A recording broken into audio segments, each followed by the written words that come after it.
3210. Em 1977, a NASA enviou a sonda Voyager para explorar as regiões mais externas do Sistema Solar e o espaço além. Em certo momento, as sondas encontraram algo absolutamente aterrador. Uma parede de fogo incandescente, com temperaturas variando de 54.000 a 90.000 graus Fahrenheit. Bem, será que as sondas conseguiram sobreviver a essas condições extremas? Descobriremos em breve. Enquanto isso, existem várias maneiras de pensar sobre onde o Sistema Solar termina. Uma forma é dizer que ele termina onde os planetas acabam. Outra maneira está relacionada à nuvem de Oort. Trata-se de um enorme grupo de objetos gelados muito além dos planetas, a região mais distante do Sistema Solar. Ela fica extremamente longe, talvez a 1/4 ou até metade do caminho até a estrela mais próxima. Para entender distâncias tão grandes, os cientistas costumam usar algo chamado unidade astronômica, ou UA. Uma unidade astronômica é a distância entre a Terra e o Sol. Para comparar, Plutão orbita entre cerca de 30 a 50 unidades astronômicas do Sol. Acredita-se que a borda interna da nuvem de Oort esteja muito, muito mais distante. E a borda externa pode estar ainda mais longe. Essas distâncias são muito difíceis de imaginar. Meu cérebro pequenininho até trava ao pensar isso. Agora, também podemos medi-las em tempo, em vez de milhas. A espaçonave Voyager 1 da NASA percorre quase 1 milhão de milhas por dia. Nessa velocidade, levaria cerca de 300 anos para chegar à nuvem de Oort e talvez 30.000 anos para alcançar sua borda externa. Agora, mais uma forma de definir o limite do Sistema Solar é pela gravidade do Sol. Pode ser a área onde o Sol ainda consegue puxar objetos de volta para si. E, finalmente, podemos defini-lo considerando a heliopausa, o limite onde a influência do Sol termina. Veja, o Sol constantemente envia partículas carregadas em um fluxo chamado vento solar. Esse vento passa por todos os planetas e alcança cerca de 3 vezes a distância até Plutão. O vento solar cria uma bolha gigante ao redor do Sol e dos planetas, chamada heliosfera. A heliopausa é a borda externa dessa bolha, onde o vento solar encontra o vento vindo de outras estrelas, chamado de vento interestelar.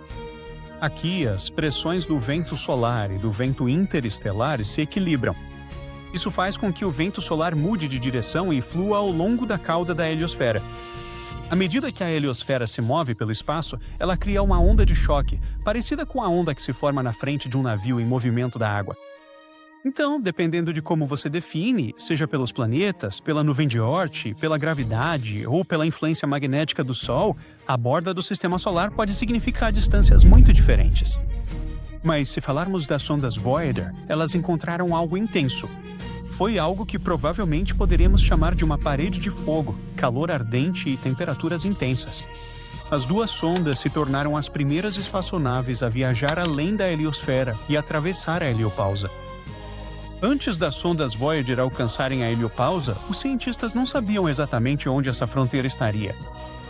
Mas o fato de as duas sondas terem cruzado essa fronteira em distâncias diferentes ajudou a confirmar algumas previsões sobre a heliopausa.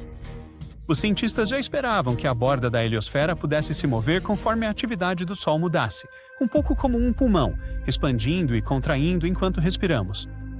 E o fato de a Voyager 1 e a Voyager 2 terem encontrado a heliopausa em distâncias diferentes correspondeu a essa expectativa.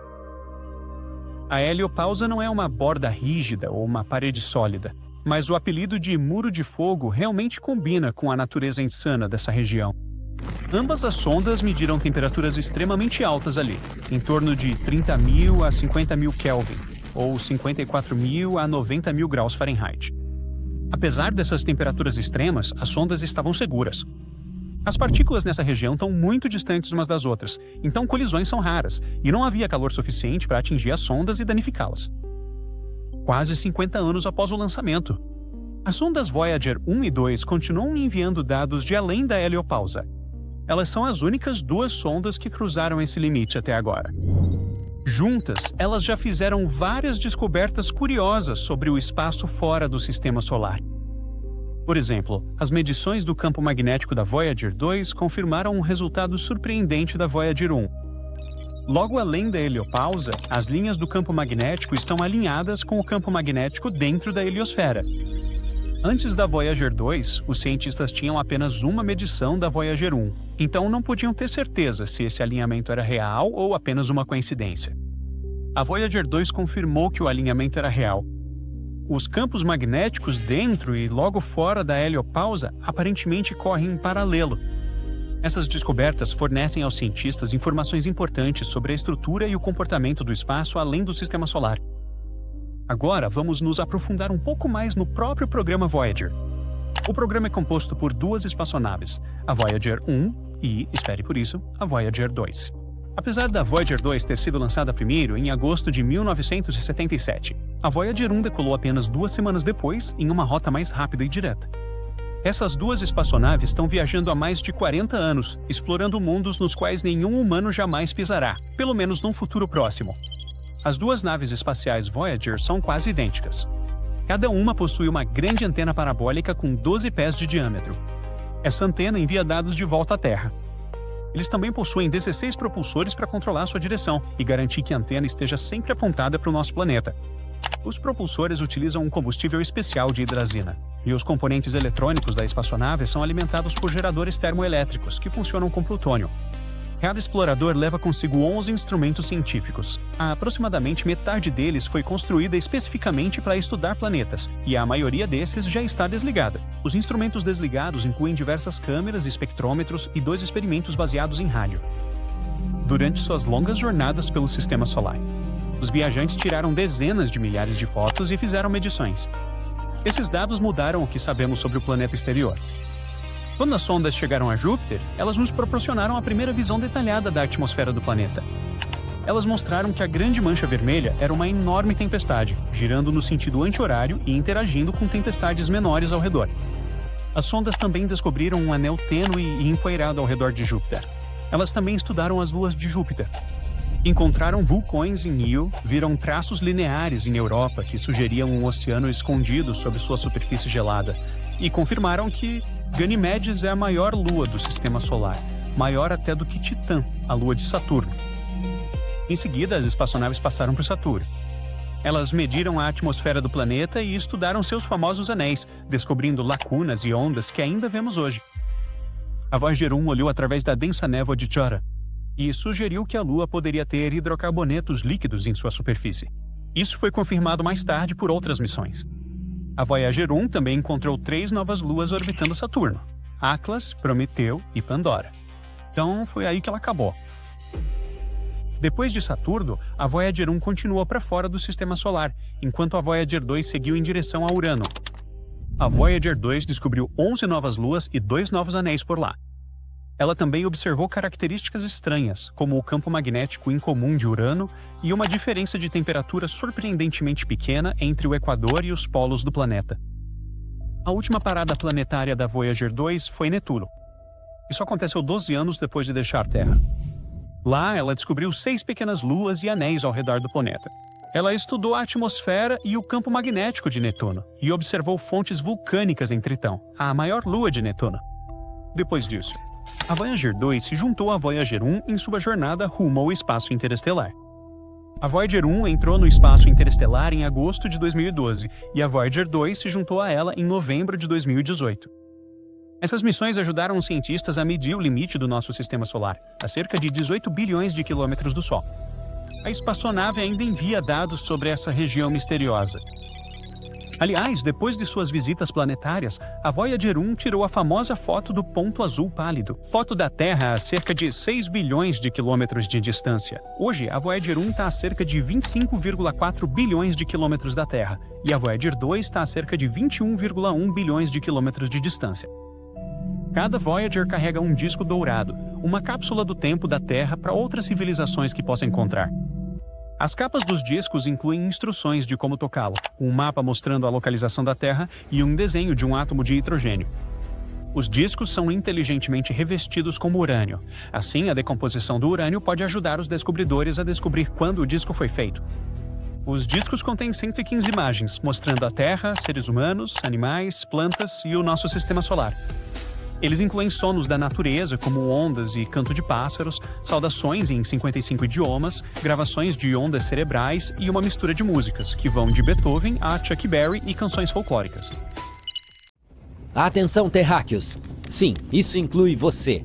Os cientistas descobriram um novo membro do Sistema Solar. Temos oficialmente um novo planeta anão orbitando bem além de Netuno. Mas isso não é tudo. Apesar de ser pequeno e nada notável, esse objeto chamado 2017 OF-201, eu sei, é um nome bobo, pode conter as principais informações sobre a existência especulada do planeta 9. Ou, melhor dizendo, estraga a diversão, porque em vez de nos ajudar a encontrar o planeta 9, pode ser a primeira evidência tangível de que o nono maior planeta teórico era apenas isso, uma teoria. Mas primeiro, o que exatamente são planetas anões e por que essa descoberta é tão importante? No início do século XXI, os pesquisadores adquiriram melhores telescópios e começaram a descobrir objetos celestes menores e mais estranhos. Isso começou com Eris em 2003, mas a descoberta de outros corpos semelhantes fez com que Plutão perdesse seu status de planeta verdadeiro. Para ostentar orgulhosamente o nome de um planeta, uma rocha espacial deve preencher 3 requisitos. Deve orbitar o Sol e não outro planeta, como faria uma Lua. Deve ter massa suficiente para que sua gravidade o torne redondo, e precisa ser gravitacionalmente dominante em sua órbita.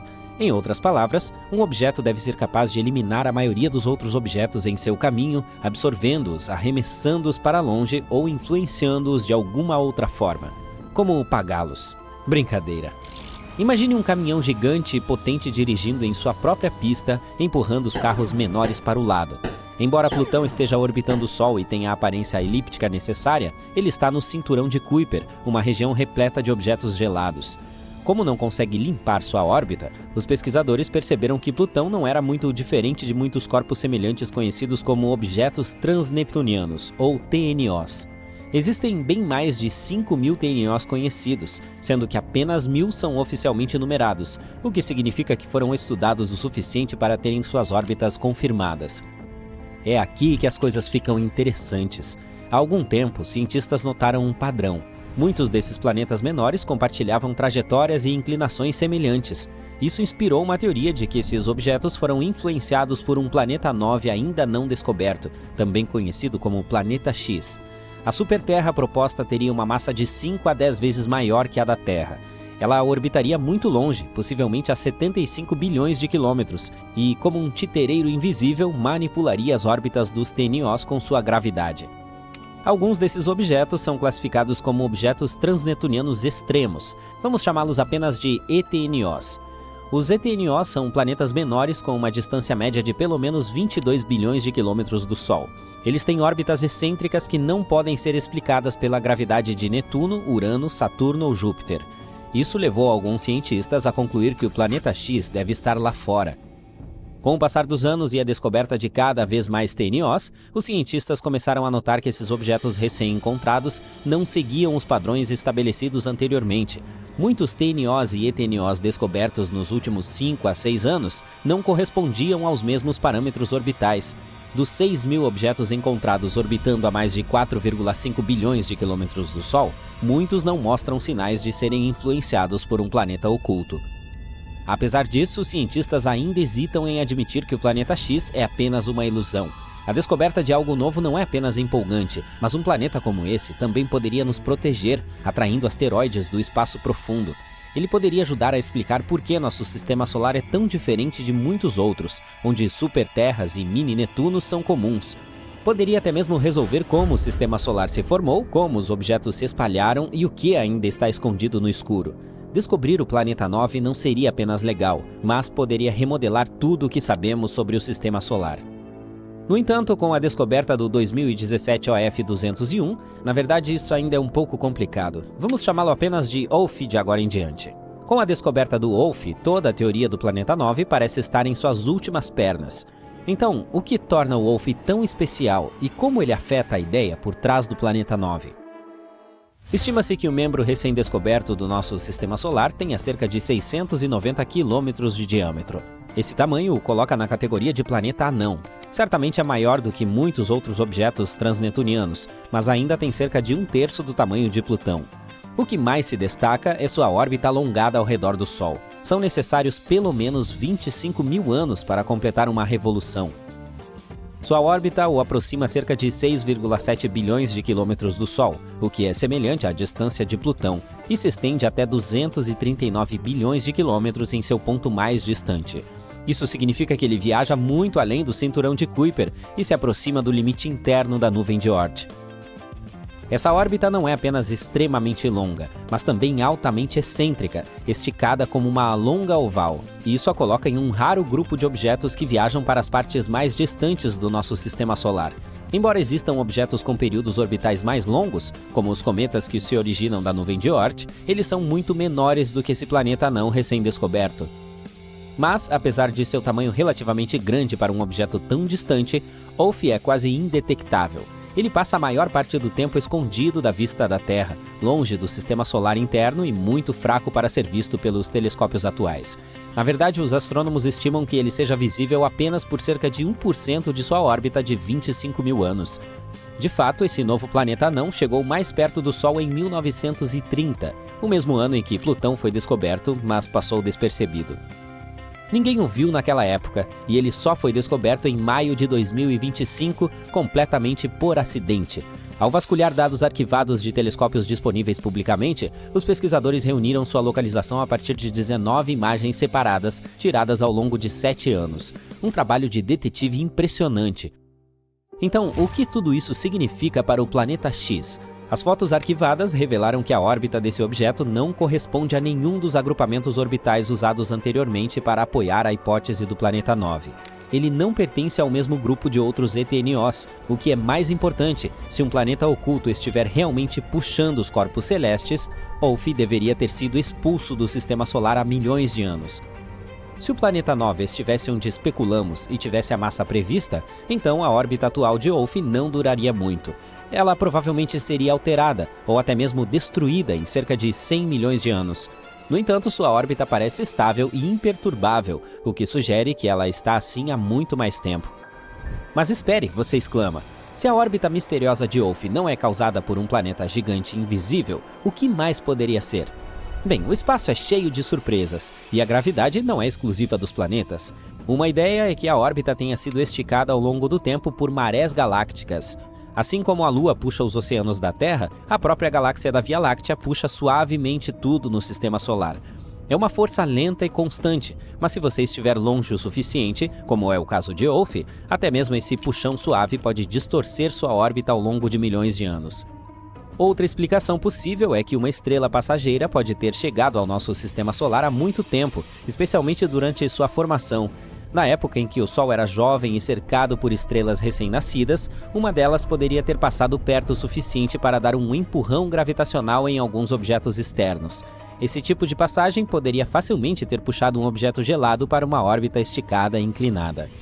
A terceira ideia é que essas órbitas incomuns são resquícios do início do sistema solar, quando os planetas e os detritos eram lançados por toda parte. Alguns podem ter acabado em órbitas estáveis, mas extremas, como Wolf, o planeta anão. Se algo realmente estiver puxando esses objetos distantes de fora do nosso sistema solar, algo como a própria galáxia, então não temos modelos para explicar isso. É notável que tenhamos conseguido detectar Wolf em primeiro lugar. Esses objetos só aparecem quando estão próximos do Sol, portanto é provável que tenhamos visto apenas uma fração do que está lá fora. Pode haver centenas ou até milhares de rochas semelhantes, todas com órbitas estranhas e origens misteriosas. Isso significa que o verdadeiro mistério pode não ser um planeta oculto, mas o mundo oculto das rochas espaciais que orbitam silenciosamente no escuro, esperando para serem encontradas. O bom e velho Sistema Solar é, na verdade, um lugar bem bizarro, com todos os seus fenômenos de outro mundo que nós, humanos, não conseguimos explicar até agora. Há rumores de que um planeta gigantesco e desconhecido está escondido atrás de Netuno, de que vulcões em Plutão vomitam gelo, e de que ainda existe um desfiladeiro gigantesco em Marte, onde cabe todo o território dos Estados Unidos. Bem, vamos falar sobre os fatos mais misteriosos do Sistema Solar e descobrir se eles são verdadeiros. O Sistema Solar tem 4,6 bilhões de anos. É um sistema solar sênior. Os cientistas chegaram a essa conclusão depois de estudarem o material mais antigo ao qual conseguiram ter acesso. Meteoritos, é claro. Você não conseguirá usar chapéu em Vênus, nunca. O planeta é insanamente ventoso. Seus ventos superiores sopram 50 vezes mais rápido do que o planeta gira. Além disso, esses ventos ferozes nunca param e podem ficar ainda mais fortes com o tempo. Quer dar no pé? Você terá que viajar incríveis 17,7 bilhões de quilômetros de distância da Terra antes de deixar o Sistema Solar. Leve seus mapas do Google, hein? Você já ouviu falar do gás metano? Um subproduto de processos naturais, como a atividade vulcânica? De qualquer forma, esse gás não é apenas uma parte da atmosfera marciana, mas também é algo que confunde os astrônomos sem parar. O problema é que o volume de metano em Marte continua oscilando e os cientistas simplesmente não conseguem descobrir de onde ele está vindo. Pode haver vida em Marte? Como você deve se lembrar, Plutão costumava ser um planeta, mas perdeu esse título em 2006. Mais tarde, foi reclassificado como um planeta anão. Mas o fato mais inesperado sobre esse corpo celeste é que seu diâmetro é menor que o dos Estados Unidos. Veja você mesmo. A maior distância em todo o país, do Maine até a Carolina do Norte, é de cerca de 4.344 quilômetros. Quanto a Plutão, ele tem apenas 2.370 quilômetros. O planeta Urano gira de lado, e os astrônomos não têm ideia de como ele tenha escolhido uma posição tão incomum. A culpa disso pode ser de antigas colisões extremamente fortes, mas até agora, isso é apenas uma teoria. A propósito, Urano é o único planeta que fica de lado. Nosso Sol é insanamente massivo. Quer uma prova? Bem, 99,86% de toda a massa do Sistema Solar está na massa do Sol, que é feito principalmente de hidrogênio e hélio. Os 0,14% restantes consistem na massa dos 8 planetas do Sistema Solar. A Terra pode não ser o único planeta tectonicamente ativo no Sistema Solar. Em Mercúrio, os astrônomos já avistaram algumas formas de relevo que parecem penhascos. Se for isso mesmo, a atividade tectônica poderia explicar o rápido encolhimento do planeta. Na maioria dos filmes de ficção científica sobre o espaço, o personagem principal entra em um cinturão de asteroides e tem que se esforçar para fugir de inúmeras rochas que ameaçam danificar sua espaçonave. Desculpe te decepcionar, mas isso não é nada parecido com a realidade. O único cinturão de asteroides que os astrônomos conhecem está entre Marte e Júpiter. Existem milhares de asteroides nessa região, mas eles estão tão espaçados que a chance de colisão é quase nula. Para além da órbita de Netuno, encontra-se o misterioso Cinturão de Kuiper, cheio de enormes objetos de gelo. A coisa mais curiosa sobre essa formação espacial é que os cientistas não conseguem explicar o padrão de seu movimento. A única explicação que eles têm é que Netuno pode estar escondendo, de nossa vista, um planeta gigantesco. Esse planeta hipotético já tem um nome de Planeta 9, e tudo o que temos a fazer é esperar até que sua existência seja confirmada. Ou não. Os vulcões da Terra são muito diferentes dos de Plutão. É como comparar fogo e gelo. E eu quero dizer exatamente isso. Enquanto temos lava derramando dos vulcões do nosso planeta, em Plutão eles cospem gelo. Quando congelada, a água se expande e essa enorme pressão se acumula. Até que um dia, jorra gelo. No processo, um novo criovulcão é formado. Jápeto, que é uma das luas de Saturno, tem uma coloração única com 2 tons. Um de seus hemisférios é claro e o outro é assustadoramente escuro. Os cientistas ainda não descobriram esse mistério.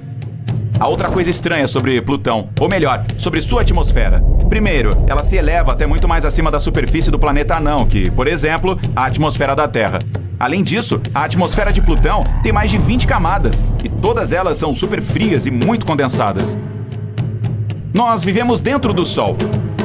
Não quero dizer que somos habitantes daquela bola de luz incandescente a aproximadamente 150 milhões de quilômetros de distância. O fato é que a atmosfera do Sol se estende muito além da sua superfície visível, e nosso planeta fica bem ao seu alcance. As rajadas dos ventos solares são um exemplo disso, pois criam fenômenos de tirar o fôlego, com a aurora boreal e a aurora polar. O oceano de Júpiter é maior do que qualquer outro no restante dos planetas do Sistema Solar. Mas espere, não é esse oceano em que você está pensando. O de Júpiter não é feito de água. Essa coisa hipnotizante consiste em hidrogênio metálico e sua profundidade é de impressionantes 40.225 quilômetros, que na verdade é uma medida quase igual à circunferência da Terra. A atmosfera do Sol é mais quente que sua superfície. Enquanto na superfície as temperaturas atingem 5.538 graus Celsius, sua atmosfera superior aquece até milhares de graus. Os cientistas suspeitam que explosões de calor do Sol possam ter algo a ver com esse fenômeno único. As pessoas tomaram conhecimento dos belos anéis de Saturno nos anos de 1600, mas só recentemente ficou claro que Saturno não é o único planeta com anéis. Todos os planetas que são gigantes gasosos, ou seja, Urano, Netuno e Júpiter, têm anéis próprios, mas eles são finos e quase impossíveis de ver. Quanto a Marte, Vênus e a Terra, esses são planetas feitos de materiais rochosos. Eles não têm anéis. Nosso sistema solar não é o único na Via Láctea. Longe disso. A galáxia em que vivemos abriga cerca de 100 bilhões de sistemas solares. E se fôssemos apenas nós e a nossa galáxia sozinhos? O que poderíamos dizer sobre todo o universo? A qualquer momento, aqui na Terra, você pode tropeçar em uma rocha que veio de Marte. Depois que os cientistas analisaram o conteúdo químico de alguns meteoritos encontrados no deserto do Saara, na Antártida e em outros lugares do nosso planeta, chegaram a uma conclusão chocante de que esses materiais têm origem marciana. Como o Mercúrio é o planeta mais próximo do Sol, muitas pessoas simplesmente presumem que também é o mais quente. E é aí que elas erram, pois na verdade, Vênus, que fica a cerca de 48,3 milhões de quilômetros mais longe do Sol do que Mercúrio, é muito mais quente. O fato é que Vênus tem uma atmosfera incrivelmente espessa, que é 100 vezes mais densa do que a que temos na Terra.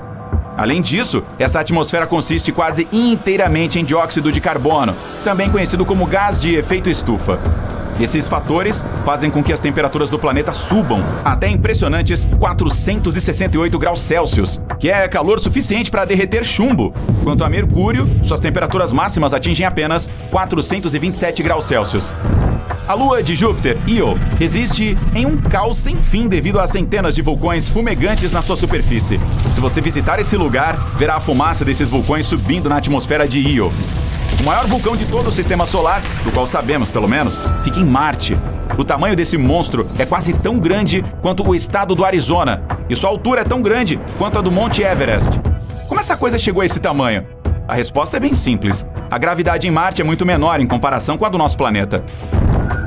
Mesmo que você seja um corpo celeste minúsculo, pode ter sua própria lua. Em 1993, a sonda Galileu estava passando por um asteroide em miniatura que não tinha mais de 32,2 quilômetros de diâmetro e descobriu que aquela coisinha tinha uma lua de 1,6 quilômetro de largura.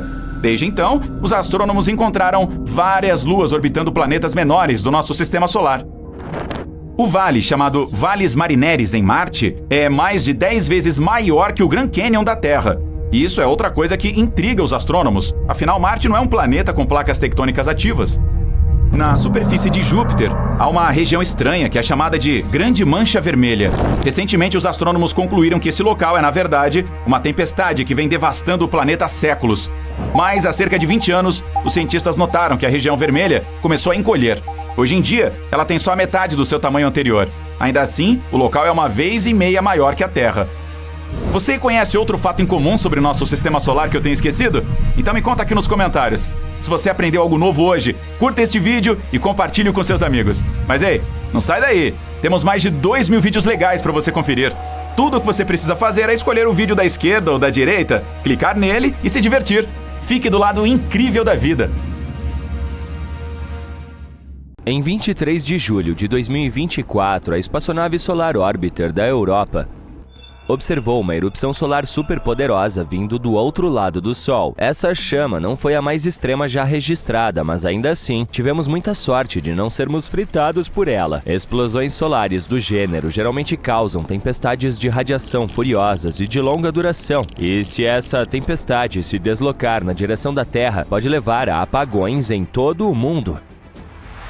Antes de nos aprofundarmos nos detalhes dessa explosão solar potencialmente desastrosa, precisamos descobrir o que é exatamente esse fenômeno solar. As explosões solares ocorrem porque os campos magnéticos na atmosfera da nossa estrela estão se movendo sem parar, quando o Sol está se aproximando de seu máximo solar, e esse é o período mais ativo de seu ciclo de 11 anos, que, a propósito, é exatamente o que está acontecendo agora. Seus campos magnéticos ficam cada vez mais emaranhados, fazendo com que nossa estrela se pareça com uma enorme bola de elásticos emaranhados. Eles dão voltas, cruzam uns com os outros, cortam uns aos outros e depois se reconectam.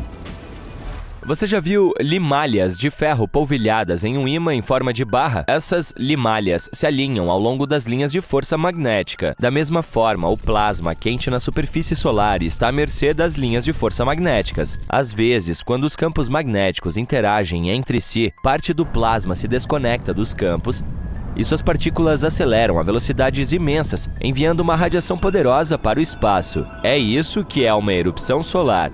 Outras vezes, nossa estrela lança grandes quantidades de matéria. Esses eventos são ejeções de massa coronal, também conhecidas como EMCs. Apenas uma EMC pode conter até 20 bilhões de toneladas de material. Se esse material fosse rocha, criaria uma montanha com cerca de 4,4 quilômetros de diâmetro e quase 800 metros de altura.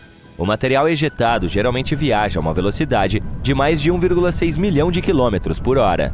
As erupções solares e as CMEs são as explosões mais poderosas do sistema solar, liberando quantidades inimagináveis de energia. As erupções solares têm sua própria classificação de acordo com sua força. As menores e mais fracas são as de classe A e B. Depois, as explosões solares de classe C e M. E as mais fortes são as explosões de classe X. Um número de 1 a 9, e em alguns casos um número maior, acompanha cada letra, semelhante à escala Richter para terremotos. As erupções das classes A e B são muito fracas para afetar nosso planeta. Quanto às de classe C, elas podem ter pequenas consequências perceptíveis. As erupções de classe M podem causar curtos apagões de rádio nos polos e tempestades de radiação fracas, que ainda podem prejudicar os astronautas. Mas as mais perigosas de todas são as chamadas de classe X. Há erupções mais de 10 vezes mais potentes do que a X1. É por isso que a classificação das erupções de classe X pode ser maior do que 9. Agora, vamos voltar àquela recente erupção solar. Ela foi de classe X14. Já sabemos que isso significa que foi uma erupção extra forte.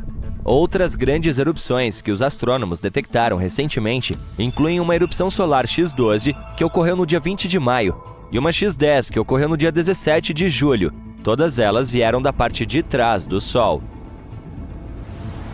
Se falarmos do lado terrestre da nossa estrela, a maior erupção solar registrada até agora nesse ciclo solar aconteceu no dia 14 de maio. Foi uma erupção de X8,7, que levou a apagões de rádio, e uma forte tempestade geomagnética, que levou a magníficas auroras em todo o mundo, ocorreu alguns dias antes. Poderosas ejeções de massa coronal acompanharam essa tempestade. Quanto ao clarão de classe X de julho, ele foi tão poderoso que poderia ter acarretado um fim trágico para nós. Felizmente, toda aquela explosão de plasma magneticamente carregado que acompanhou a erupção não veio em nossa direção. Se isso tivesse acontecido, teria sido uma tempestade solar e tanto. As auroras teriam sido incrivelmente impressionantes e um pouco aterrorizantes em sua magnificência. Mas, ao mesmo tempo, uma explosão tão dinâmica de partículas energéticas lançadas em nossa direção poderia ter causado grandes problemas tecnológicos e apagões elétricos, como o evento de 1989, que prejudicou gravemente a rede elétrica de Quebec, ou uma catástrofe muito anterior que ainda assim conseguiu causar muitos danos ao mundo. Estou falando do evento Carrington, que ocorreu em 1859 e foi a primeira explosão solar documentada que afetou o nosso planeta. Aconteceu no dia 1º de setembro e recebeu seu nome em homenagem a Richard Carrington, o astrônomo solar que testemunhou a erupção por meio de seu próprio telescópio e desenhou as manchas solares da nossa estrela. De acordo com os cientistas, essa erupção foi a tempestade solar mais poderosa documentada nos últimos 500 anos. O evento Carrington provocou auroras que eram visíveis até o sul do Caribe. O evento causou graves interrupções nos serviços de telégrafo em todo o mundo, chegando a dar choques em alguns operadores de telégrafo e provocando incêndios depois que as descargas das linhas inflamaram o papel telegráfico. Outra grande erupção solar que ocorreu em 4 de agosto de 1972 destruiu a comunicação telefônica de longa distância em alguns estados, inclusive Illinois. Esse evento até fez com que a American Telephone and Telegraph Company reformulasse seu sistema de energia para cabos transatlânticos.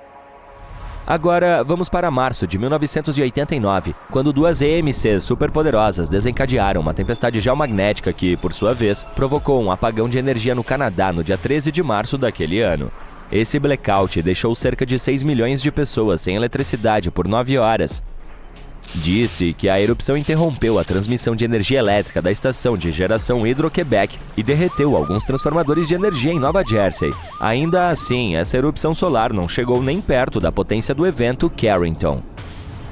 A tempestade solar do Dia da Bastilha recebeu o nome do feriado nacional francês porque ocorreu no mesmo dia, 14 de julho do ano 2000. Foi um evento de classe X5 que causou curto-circuito em alguns satélites e resultou em apagões de rádio. Ainda é um dos eventos de tempestade solar mais observados. De outubro a novembro de 2003, a nossa estrela desencadeou uma série de grandes erupções solares e ejeções de massa coronal, e elas de fato atingiram a Terra e sua atmosfera. Essas tempestades solares, também conhecidas como tempestades solares do Dia das Bruxas de 2003, fizeram com que as aeronaves fossem redirecionadas, afetaram os sistemas de satélites e causaram quedas de energia na Suécia. Além disso, o Observatório Solar e Heliosférico não pôde cumprir suas funções durante esse ataque solar. No dia 28 de outubro de 2003, o Sol enviou uma grande explosão solar em nossa direção. O fogo foi tão poderoso que sobrecarregou o sensor da espaçonave que o estava medindo. O sensor atingiu o máximo em um impressionante X28. Mais tarde, porém, os cientistas descobriram que a chama havia atingido um pico de força de cerca de X45. Outro fator que tornou as tempestades do Dia das Bruxas tão assustadoras foi o fato de terem ocorrido em um período do ciclo solar em que a atividade solar costuma ser tranquila, ou seja, de 2 a 3 anos após o máximo solar. De acordo com as estatísticas da NASA, apenas 17 poderosas erupções irromperam da nossa estrela durante esse período. O Sol lançou outra erupção solar de classe X no dia 5 de dezembro de 2006. Foi uma erupção de classe X9 que interrompeu as comunicações entre satélites e a Terra e os sinais de navegação GPS por cerca de 10 minutos. Essa tempestade solar foi tão poderosa que até danificou o instrumento de imagem solar de raios-X do satélite GOES 13. Ele sofreu danos em vários pixels de seu detector. Em fevereiro de 2022, a SpaceX experimentou o poder aterrorizante da nossa estrela quando uma tempestade geomagnética devastadora destruiu 38 satélites da Starlink no valor de dezenas de milhões de dólares. Isso aconteceu pouco depois de eles terem sido implantados. Infelizmente, os satélites da Starlink são especialmente vulneráveis a tempestades geomagnéticas, pois são lançados em órbitas de altitude extremamente baixa, entre 96 e 193 quilômetros. Eles também dependem de seus motores de bordo para superar a força de arrasto e se elevar até a altitude final de cerca de 563 km sobre a superfície do planeta. O fato é que, durante uma tempestade geomagnética, a atmosfera da Terra absorve a energia da tempestade, aquece e se estende para cima. Isso resulta em uma termosfera mais densa, o que significa mais arrasto. Isso pode ser um problema sério para os satélites. Foi exatamente isso que aconteceu. O lote de satélites recém-lançados da Starlink não conseguiu superar o aumento do arrasto e eles começaram a cair para trás, acabando por se queimar na atmosfera. A profissão de astronauta é provavelmente uma das mais intrigantes e misteriosas que existem. Mas você já se perguntou sobre os detalhes da vida cotidiana deles? Por exemplo, o que está acontecendo sob aqueles trajes espaciais volumosos? Quero dizer, algumas pessoas acreditam seriamente que esses caras usam roupas íntimas de papel. Outras têm certeza de que a falta de gravidade permite que a sujeira simplesmente flutue. Quem dera! O fato é que os astronautas não lavam roupa suja, de forma alguma. Em 2011, a NASA encomendou uma máquina de lavar para a Estação Espacial Internacional. Era uma piada? De qualquer forma, eles não puderam usá-la por motivos aparentes. Levar água para a ISS apenas para levar roupa parece ultrajante e muito caro. Portanto, os astronautas só podem sonhar com lençóis e outros itens recém-lavados. Em vez disso, peças limpas são entregues à estação a partir da Terra, como qualquer outro suprimento. Infelizmente, algo assim não acontece com muita frequência, pois o preço de lançar literalmente qualquer coisa para o espaço é exorbitante. Assim, é necessário ficar com as roupas por muito mais tempo do que na Terra. A única coisa que torna essa situação um pouco melhor é que a tendência é perder um pouco do olfato no espaço. Quando entrevistados, alguns astronautas admitiram usar, por exemplo, o mesmo par de shorts por meses e trocar de roupa íntima apenas uma vez a cada 3 ou 4 dias. Não é de se surpreender que eles se vistam não para impressionar, mas para conforto e conveniência. Seu traje típico geralmente consiste em camisas de mangas curtas e calças cargo compridas. Essas são peças comuns que usamos na Terra, nada de especial. Mas quando eles saem do interior da ISS, onde o clima é controlado, é claro que precisam de roupas especiais. Com isso, quero dizer aquelas bem robustas que protegem os astronautas de variações insanas de temperatura, que vão de 121 graus no sol a menos 157 na sombra. Mesmo com toda a proteção e tubos de resfriamento que absorvem o calor do corpo, as caminhadas espaciais tendem a fazer com que esses caras suem muito. As atividades extraveiculares, que requerem o uso de EVA, podem significar horas de trabalho árduo. E não se esqueça de que os astronautas geralmente utilizam camadas para se manter aquecidos e pressurizados. Isso inclui uma peça de roupa interna que se ajusta à forma e se assemelha a uma peça íntima longa. Esse item é frequentemente usado novamente e até mesmo compartilhado. E como não há máquinas de lavar na ISS, você entendeu o ponto, certo? Um fato interessante, há uma pessoa especialmente treinada que cheira cada coisa que os astronautas levam para o espaço. Isso é feito para protegê-los de odores desagradáveis ou tóxicos. O fato é que não dá para arejar o ambiente no espaço, caso alguém não goste do cheiro interno. É por essa razão que a NASA é muito cuidadosa com relação aos tipos de cheiro que podem passar. Ao mesmo tempo, nada pode evitar os que já aparecem na ISS. De qualquer forma, os trajes espaciais e o que está por baixo deles são usados repetidas vezes. E logo começa a preocupação não apenas com os maus odores, mas também com problemas de higiene e saúde. Surge uma possibilidade alarmante de biocontaminação, o que inclui bactérias, fluidos corporais e outras substâncias estranhas. Isso se agrava se pensarmos em missões mais longas, por exemplo, a Lua. Ao mesmo tempo, é totalmente impraticável lavar o interior dos trajes de forma consistente. A água é muito valiosa na ISS para ser desperdiçada em algo tão mundano. Foi por esse motivo que a NASA, juntamente com a Agência Espacial Europeia e outras organizações, pediu a especialistas que desenvolvessem tecidos que pudessem resolver o problema da biocontaminação nos trajes. Veja bem, durante o programa de ônibus espacial conduzido pela agência americana, as roupas espaciais deveriam ser usadas em viagens curtas de 2 semanas. Mas depois, os astronautas começaram a viver na ISS por períodos muito mais longos. É por isso que a vida útil do traje teve que ser estendida, até 6 anos. Não é de admirar que os micróbios tenham se tornado um problema muito mais sério do que antes.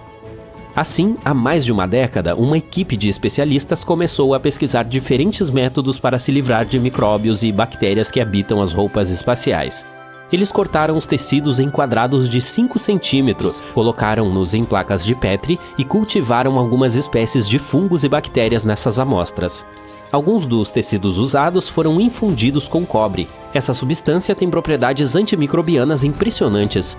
Quando as bactérias tocam esse elemento, suas paredes e membranas celulares são desestabilizadas. Os íons do metal danificam os micróbios, tornando-os mais vulneráveis. Os cientistas também tentaram tecidos tratados com silicone e prata. Esta última acabou sendo tão tóxica para os germes em contato quanto o cobre. Depois de observar o material que havia crescido durante os últimos 14 dias, os pesquisadores descobriram que apenas um composto havia conseguido manter as bactérias e os fungos afastados. Tratava-se de uma solução de moléculas de prata normalmente usada para desinfetar curativos hospitalares e outros materiais. Mas os íons desse metal acabaram sendo bons demais em seu trabalho, pois se livraram de tudo, literalmente.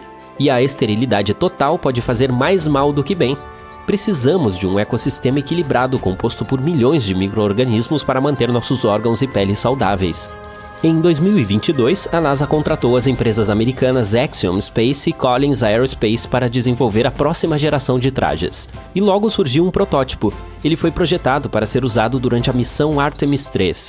O principal objetivo dessa viagem é aterrissar uma tripulação no polo sul do nosso satélite natural. Essas roupas espaciais devem ter tecidos com propriedades antimicrobianas capazes de reduzir a biocontaminação. O sistema de resfriamento também adicionará biocidas em seus circuitos de água, o que ajudará a evitar o acúmulo microbiano. Agora vamos falar sobre trajes espaciais com mais detalhes. Para começar, existem na verdade 2 tipos principais. Você provavelmente já viu o Advanced Crewscape Suite, ou traje avançado de fuga da tripulação na tradução, também conhecido como laranja ou abóbora. Os astronautas usam essa roupa de pressão total durante a decolagem.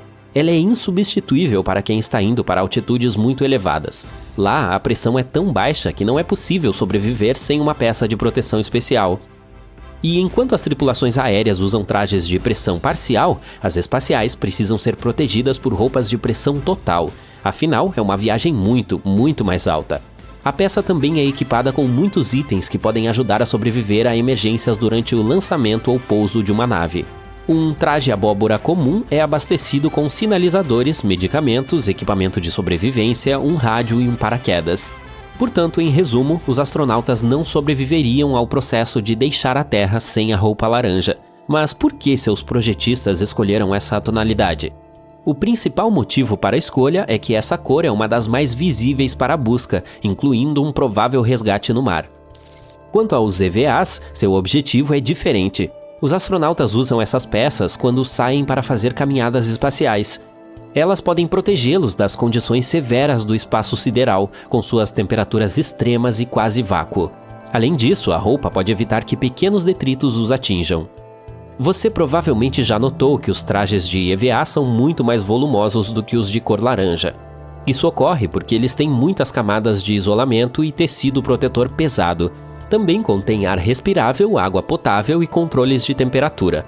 Agora, toda vez que um astronauta faz uma caminhada espacial, ele usa uma corda que o prende à estação espacial. E caso a corda se rompa, a roupa de EVA tem um sistema de backup que inclui pequenos propulsores a jato que podem ser controlados a partir da estação com a ajuda de um joystick. Quanto à cor, em primeiro lugar, o branco reflete o calor do Sol melhor do que outras cores, e os astronautas não ficam muito quentes. Além disso, o branco é melhor quando se trata de identificar alguém na vasta extensão do espaço escuro. Outro detalhe curioso: embora as roupas brancas protejam os astronautas de ficarem muito quentes, elas não podem evitar que fiquem muito frios. E é aí que luvas especiais entram em ação. Essas têm aquecedores especiais que mantêm os dedos confortáveis e funcionando. Interrompemos nossa programação para trazer esta importante mensagem. A Terra não é mais adequada para viver. Portanto, é preciso encontrar seu próprio novo lar. Você imediatamente tem a brilhante ideia de se candidatar a um emprego como astronauta e poderá esperar na agitação da Estação Espacial Internacional até que a humanidade encontre um novo lar, certo? O tempo mais longo que alguém passou no espaço até agora foi de 437 dias e algumas horas.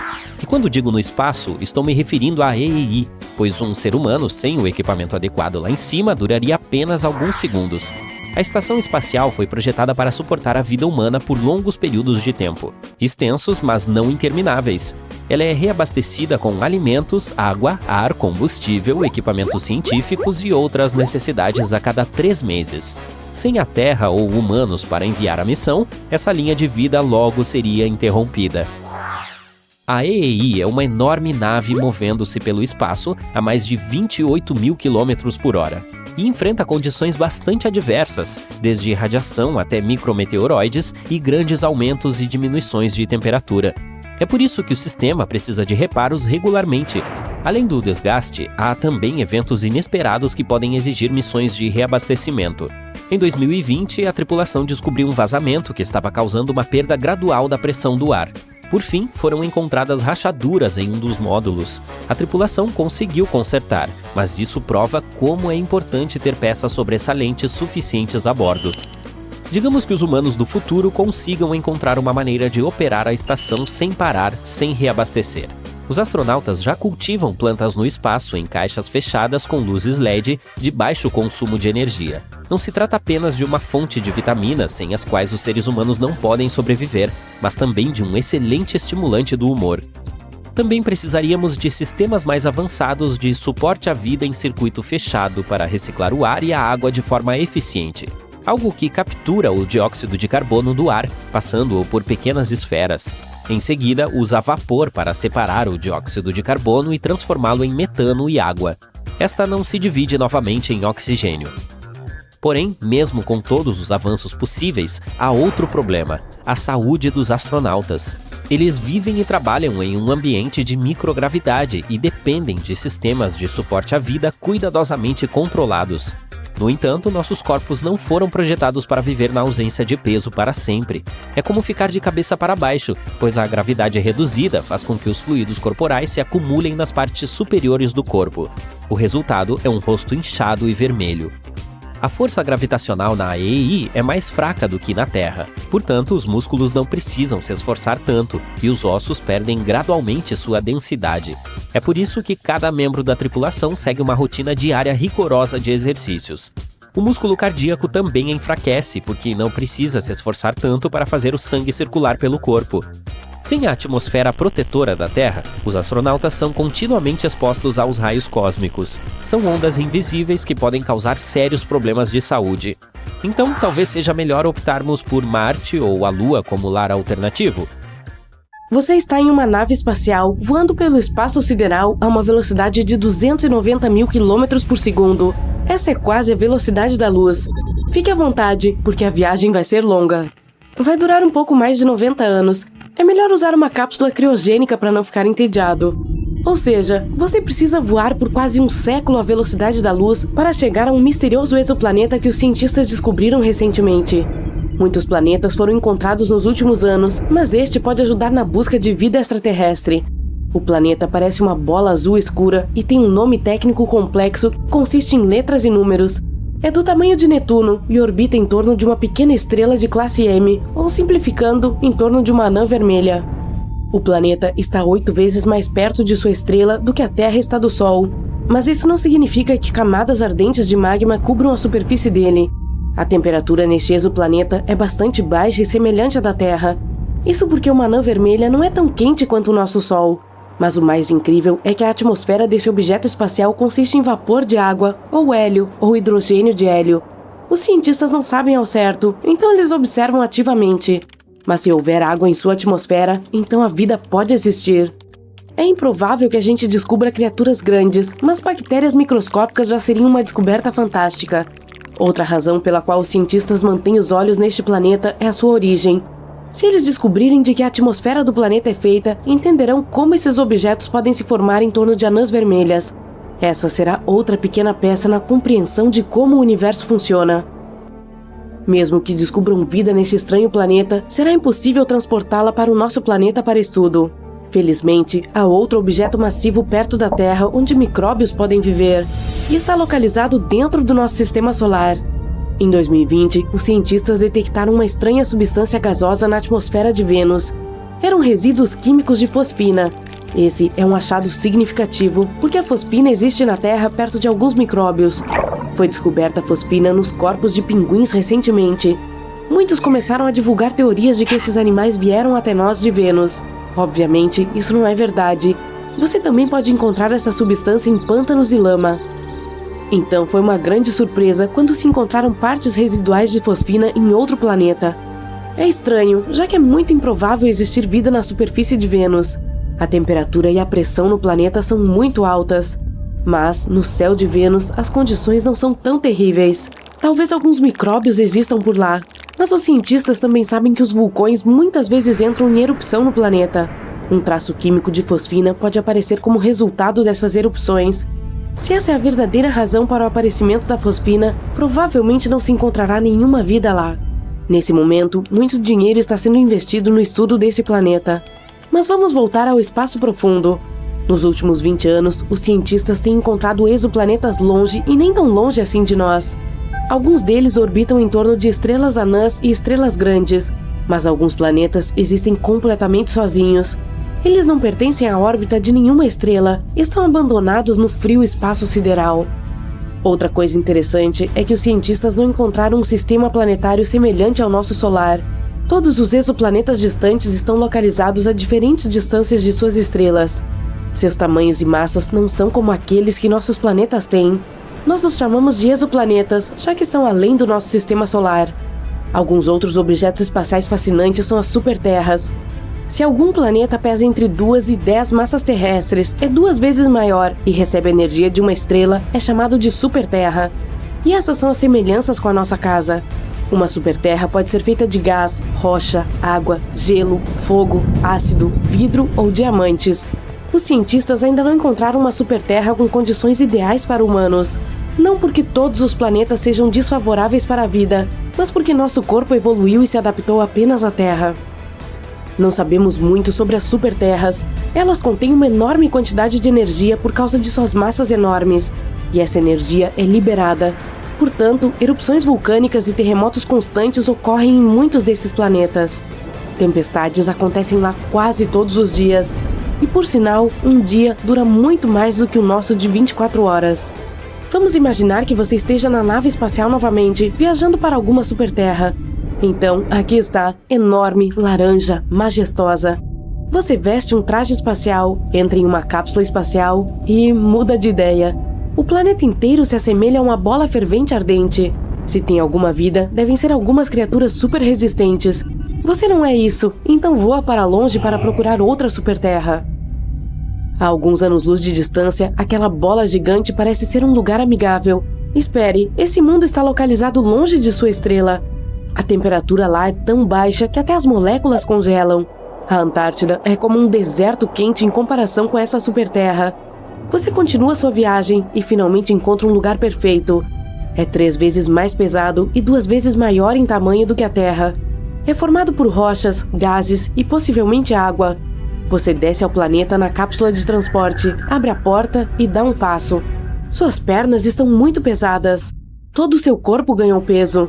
Você se sente como se estivesse carregando uma enorme caixa de tijolos nas costas. Você não consegue andar nem alguns metros, e a razão para isso é a gravidade. Quanto maior o peso da superterra, maior se torna sua força gravitacional. Você é pressionado contra o chão e seus músculos são fracos demais para isso. Além disso, o aumento da gravidade provoca flutuações ativas das placas tectônicas. Terremotos e deslizamentos de terra acontecem com bastante frequência neste planeta. A superfície rochosa aqui está em constante mudança. Para viver neste planeta, você precisaria desenvolver novas tecnologias para construir casas. Você volta para a cápsula e voa para longe, mas não muito longe.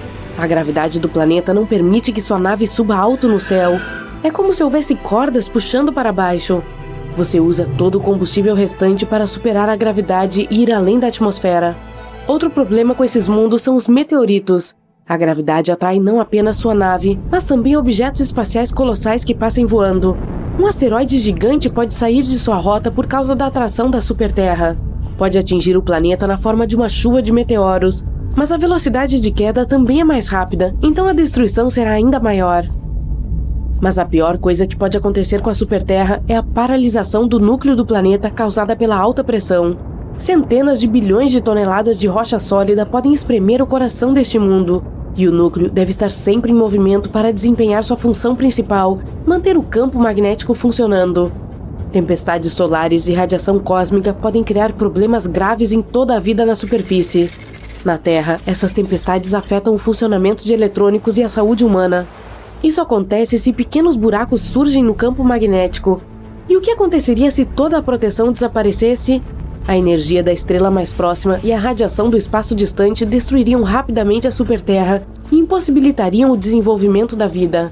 Todos esses eventos podem acontecer com uma superterra com condições ideais para viver. E esse tipo de planeta é uma raridade. A maioria das superterras tem superfícies e atmosfera terríveis. Tem um planeta onde o ar é tão quente que pode evaporar metais.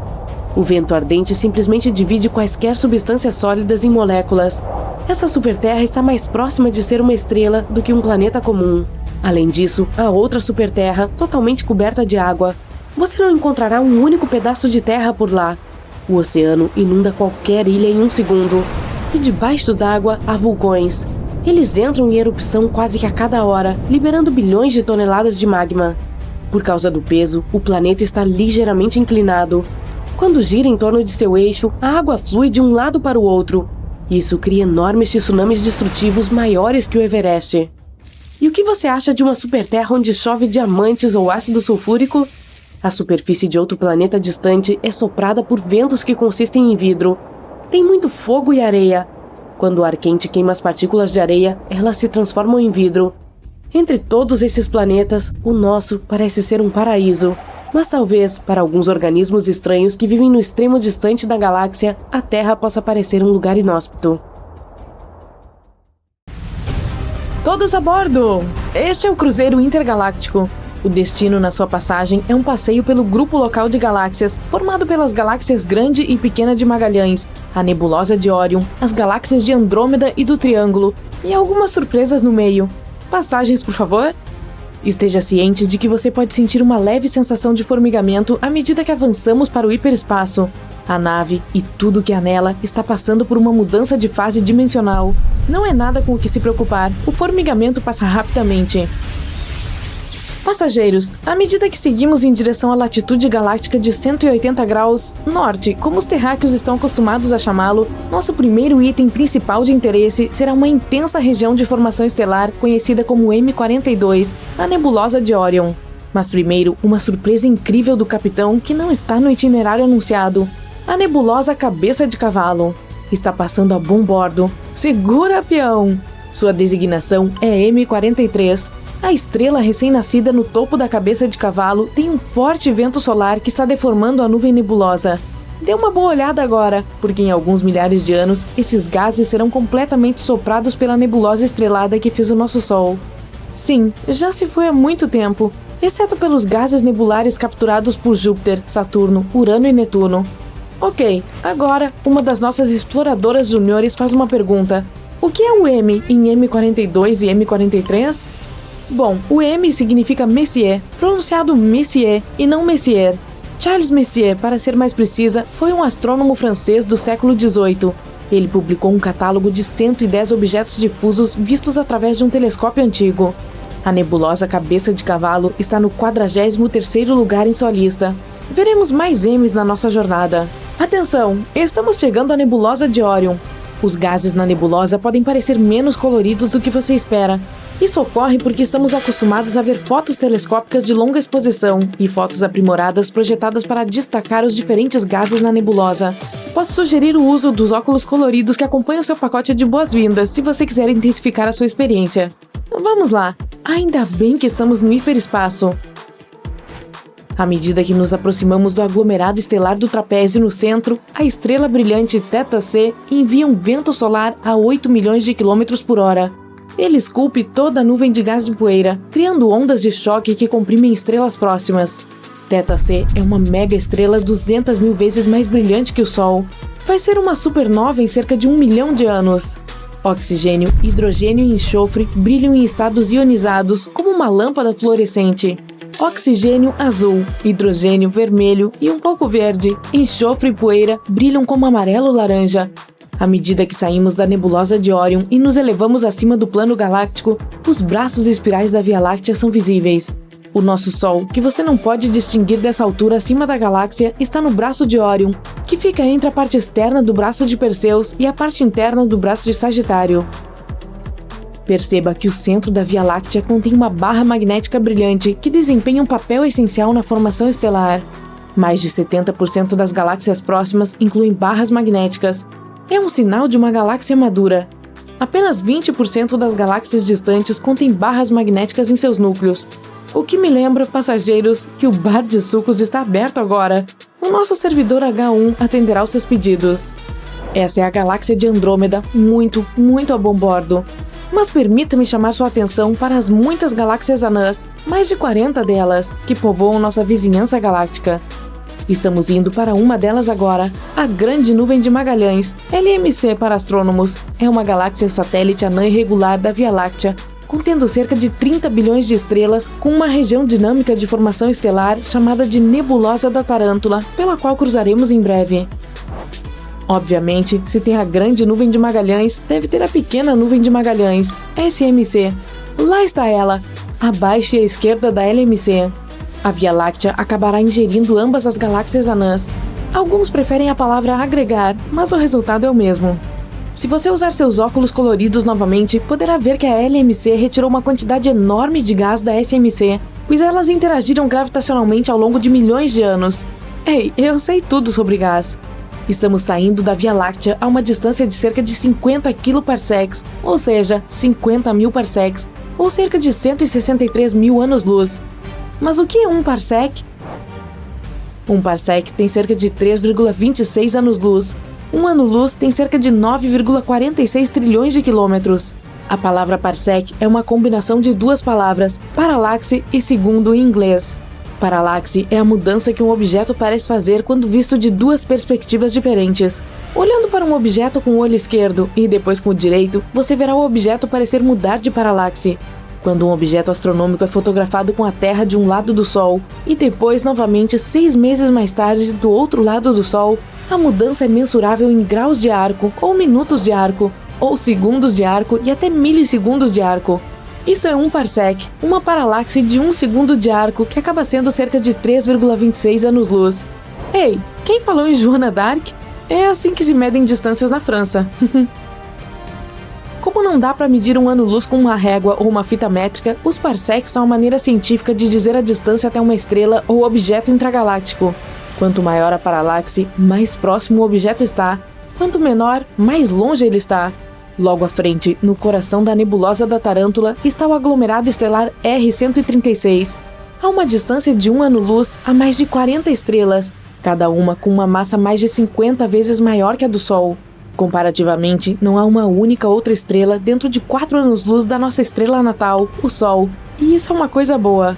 Você pode ver a supernova 1987A mais ou menos a posição de 2 horas no relógio. Uma estrela gigante azul, 100 mil vezes mais brilhante que o Sol. Ela passou por uma implosão central, resultando em uma supernova tipo 2, 100 milhões de vezes mais brilhante que o Sol. Deixou para trás uma estrela de nêutrons coberta por poeira, gás e uma exibição de fogos de artifício extremamente espetacular. 1987A, na Grande Nuvem de Magalhães, é a supernova mais próxima da Terra desde 1604, que aconteceu na Via Láctea a cerca de 20 mil anos-luz da Terra. Ficou visível durante o dia por cerca de 2 semanas. Depois que a 1987A virou uma supernova, e porque era uma estrela gigante azul, aumentou a especulação de que a estrela gigante azul Rigel, a estrela pé da constelação de Órion, poderia se tornar uma supernova em um futuro não muito distante, ou até já se tornou uma. Rigel está a aproximadamente 860 anos-luz da Terra, então qualquer coisa que acontecesse com Rigel levaria cerca de 860 anos antes de ser percebida na Terra. A supernova 1987A ejetou elementos pesados como cobalto, níquel, ferro e silicatos mais leves para a nebulosa da Tarântula, onde formarão os blocos básicos de construção de estrelas e planetas. O nosso garçom agora está oferecendo lanches com temas espaciais. Posso recomendar os sopros de algodão doce de Júpiter para as crianças a bordo? Lembre-se, eu sei tudo sobre gás. A próxima parada é a galáxia de Andrômeda e arredores. Observe o seu halo enquanto deixamos a Via Láctea e seus 300 bilhões de estrelas para trás. Até 150 aglomerados globulares residem no halo galáctico. Eles orbitam para baixo e através do disco galáctico e contêm algumas das estrelas mais antigas do universo. Como eles chegaram aqui em nossa galáxia natal é uma questão de intenso estudo. Você notará NGC 6822, uma galáxia anã irregular a este bordo. NGC significa Novo Catálogo Geral de Objetos Astronômicos. Você pensaria que existe algo como um catálogo geral antigo, mas não existe, é apenas um novo catálogo.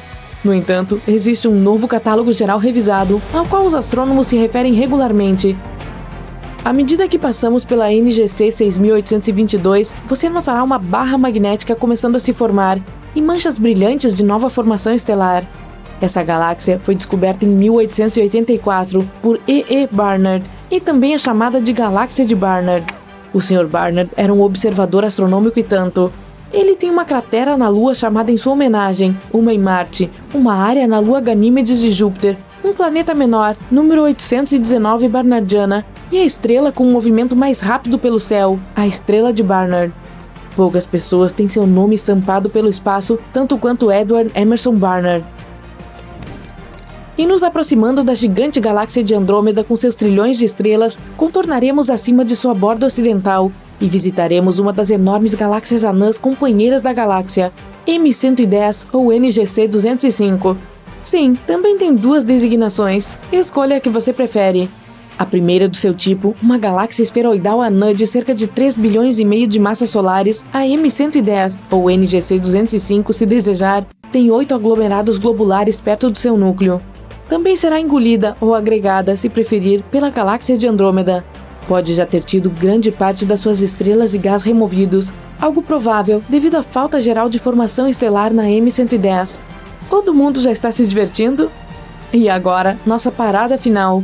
A M33, a galáxia do Triângulo, a terceira e última galáxia espiral do nosso grupo local. Localizada na pequena constelação de Triângulo, a M33 tem cerca de metade do tamanho da Via Láctea. A galáxia do Triângulo está a 2,7 milhões de anos-luz da Terra, mas está muito mais próxima da galáxia de Andrômeda e se movendo em direção a ela. Se as 2 galáxias espirais colidirem, esse evento pode alterar o curso da galáxia de Andrômeda e evitar a colisão prevista com a Via Láctea. Vamos esperar que sim. Agora, uma mensagem importante. Serviremos o jantar em nossa viagem de volta à Terra. Você pode escolher entre frango ou peixe. Esperamos que tenha gostado da viagem. Hey, se você preencher a nossa pesquisa e nos der 5 estrelas, também pode ganhar uma sobremesa.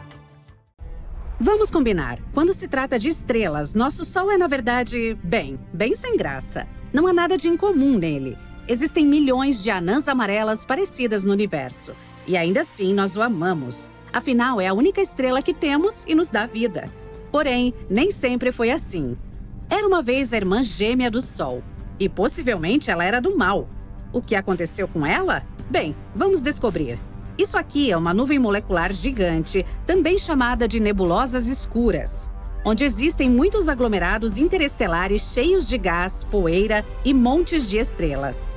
Essas nuvens não têm limites claros e geralmente assumem formas estranhas e malucas. Você pode até ver alguma delas a olho nu. Olhe para o céu limpo à noite. Elas parecem manchas escuras por toda a brilhante Via Láctea. E é exatamente aqui que nosso Sol nasceu, há cerca de 4,5 bilhões de anos. O astro-rei se originou de uma dessas nuvens moleculares. Há bilhões de anos, ondas de energia passaram por aqui, coletaram todo esse material e comprimiram esses aglomerados em núcleos densos. Foi quando uma protoestrela nasceu. Essa jovem era uma bola de hidrogênio morno e hélio. Então, milhões de anos depois, a temperatura e a pressão dentro da bola aumentaram. Como resultado, nasceu uma estrela, o Sol. Mas nem tudo nessa nuvem molecular se transformou nele. Os materiais restantes começaram a girar em torno da nova estrela. E como você deve ter adivinhado, eles gradualmente se transformaram em planetas, incluindo a nossa Terra. Foi assim que nosso sistema solar se formou. Porém, é bem possível que essa não seja toda a história. E que, ao mesmo tempo, com a nossa estrela, tenha nascido outra, a gêmea perdida do Sol, feita dos mesmos materiais sob as mesmas condições. E por que achamos que ela existe? Recentemente, os pesquisadores lançaram alguns modelos estatísticos para descobrir mais sobre o nascimento das estrelas. Esses modelos mostraram que muitas estrelas não surgem individualmente, mas em aglomerados, ou com pelo menos uma irmã. Após mais pesquisas, os cientistas confirmaram que sim, a maioria das estrelas formadas dentro de nuvens moleculares nasce com uma companheira. Às vezes, elas ficam juntas. Por exemplo, uma pequena estrela gira em torno de uma grande. Elas podem até formar sistemas estelares duplos, triplos e outros. E às vezes, seus caminhos podem divergir para sempre. Isso provavelmente tem acontecido com o nosso Sol. Ele pode ter tido uma irmã também. Talvez não só uma, mas um grupo de irmãos e irmãs. E uma gêmea maior com uma massa semelhante e outras características. Mas se for esse o caso, onde está você, nossa gêmea perdida? Bem, temos uma hipótese. Segundo ela, essa gêmea pode não ser tão boa quanto parece. Na década de 1980, os cientistas começaram a notar certo padrão na história da Terra. Aproximadamente a cada 27 milhões de anos, mais ou menos, ocorreram extinções em larga escala em nosso planeta. Bem estranho, né? A cada 27 milhões de anos na história da Terra, ocorreu algum tipo de catástrofe que mudou sua biosfera para sempre. Como se algo causasse essas catástrofes de modo programado e ciclicamente. Então, o astrônomo Richard Muller sugeriu que poderia haver algo que causou esses eventos. Um certo corpo celeste. Segundo ele, poderia ser uma estrela anã que não conseguimos ver por causa de sua pouca luminosidade. Ela pode estar localizada a cerca de 1,5 anos de distância de nós. Essa estrela gira em torno do Sol em uma órbita enorme e leva aproximadamente 27 milhões de anos para terminar seu trajeto. E, quando chega mais perto do Sol, começa a causar um caos total. Ao se aproximar de nós, essa encrenqueira muda as trajetórias dos cometas na nuvem de Oort ou no cinturão de Kuiper. Como resultado, todos começam a correr em nossa direção. Em seguida, colidem com a Terra e causam extinções em massa, assim como é que aconteceu com os dinossauros. A estrela hipotética foi chamada de Nêmesis, que é o nome da antiga divindade grega da retribuição. Por que ela está se vingando de nós? Não temos ideia. Talvez não tenha gostado do fato de que uma vez o Sol levou quase toda a poeira e o gás de uma nuvem molecular. O Sol virou uma estrela razoavelmente grande e a gêmea permaneceu apagada e pequena. Além disso, no final foi forçada a voar no meio do nada. Qualquer um ficaria irritado com algo assim. Os cientistas apresentaram várias hipóteses sobre o que é a misteriosa Nêmesis. Talvez seja uma anã marrom ou vermelha, os restos de uma estrela que esgotou completamente seu combustível. Ou talvez não seja uma estrela, mas um planeta interestelar maior do que Júpiter. Seja o que for, sua existência não é particularmente agradável para nós. No entanto, todas as nossas tentativas de encontrar o culpado falharam, infelizmente. No momento, ainda não encontramos nenhum sinal da Nêmesis. Estudos recentes questionaram a teoria das extinções em massa regulares. Se você examinar mais os registros fósseis, notará que essas catástrofes ocorreram de forma bem aleatória e não em um cronograma claro. Agora, os cientistas duvidam de que Nêmesis possa realmente existir. Eles também dizem que qualquer estrela que se mova em uma órbita semelhante seria muito instável.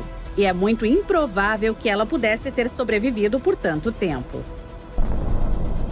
Mas apesar da falta de evidências claras, Nêmesis se tornou bastante famosa online. Muitos artigos e notícias ainda a mencionam em diferentes contextos.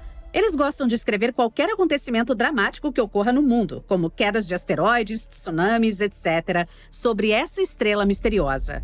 Então, agora tudo pode parecer uma típica lenda urbana. Mas não vamos nos esquecer de algo importante. Mesmo que a própria Nêmesis não exista, isso não significa que o Sol não tenha uma gêmea. Em primeiro lugar, tudo o que falamos no início ainda é relevante. A maioria das estrelas não nasce sozinha. A probabilidade de nosso Sol também ter uma irmã ainda é muito alta. Em segundo lugar, pode haver evidências da existência dessa gêmea perdida. E ela provavelmente está em algum lugar na enorme nuvem de Oort, nos limites externos do nosso sistema solar, consistindo em um monte de cometas e outras rochas. Agora, os cientistas acreditam que essa nuvem armazena vários restos e fragmentos de tudo o que restou após o nascimento do nosso sistema solar. É como um enorme museu do nosso passado. Na nuvem de Oort, os cientistas notaram algo interessante. Basicamente, sua região parece ser muito pesada. A aparência real da nuvem de Oort não corresponde aos nossos modelos atuais da formação do sistema solar. Ela é muito pesada porque há alguns resquícios de alguma coisa nela. Então, havia algo no sistema solar do qual ainda não sabíamos. Mas quando os cientistas incluíram um possível segundo Sol em seus cálculos, isso se encaixou perfeitamente. Como uma peça que falta em um quebra-cabeça, a gêmea perdida combina direitinho com a lacuna no peso da nuvem de Oort. Oh yeah! O Sol quase com certeza teve uma irmã gêmea. Mas o que aconteceu com ela? E onde está agora? Infelizmente, é provável que a estrela esteja muito longe. É provável também que, após o nascimento, o Sol e sua irmã, um tipo de Sol, passaram apenas alguns milhões de anos juntos, então tiveram que se separar completamente. Agora, a segunda gêmea pode estar a centenas de anos-luz de distância de nós em qualquer lugar da Via Láctea. E sim, teoricamente poderíamos encontrá-la, mas seria muito difícil. Para fazer isso, precisamos encontrar todas as estrelas semelhantes ao nosso Sol, mais ou menos da mesma idade, em toda a Via Láctea. Mesmo que fizermos uma lista de todas. E depois? Não temos como saber qual delas era realmente a gêmea do Sol. Portanto, a irmã provavelmente continuará perdida e nosso Sol permanecerá para sempre solitário. Que história triste. Mas anime-se! Para nós, acho que é o melhor. Se houvesse 2 sóis, talvez o sistema solar nunca tivesse se tornado o que é agora. Nosso planeta poderia nem existir, o que significa que poderia não haver vida. Portanto, provavelmente devemos ser gratos pelo sacrifício do astro-rei. Por outro lado, nosso pôr do sol seria parecido com o de Tatooine. Legal! Sabia que os humanos são mesmo pessoas do espaço?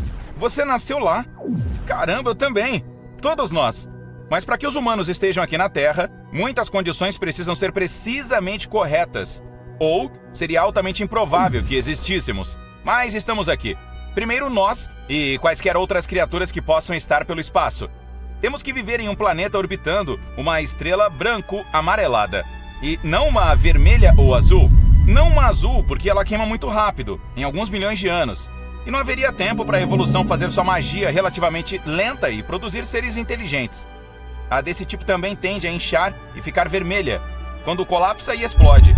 Isso torna altamente improvável que qualquer civilização possa prosperar perto de uma estrela azul. As vermelhas, que são de longe o tipo mais numeroso, também não parecem boas opções para as civilizações inteligentes orbitarem. Elas são tão frias e tão fracas que um planeta que poderia desenvolver uma civilização deveria orbitar muito perto de uma, o que o deixaria exposto à intensa e mortal radiação de raios X.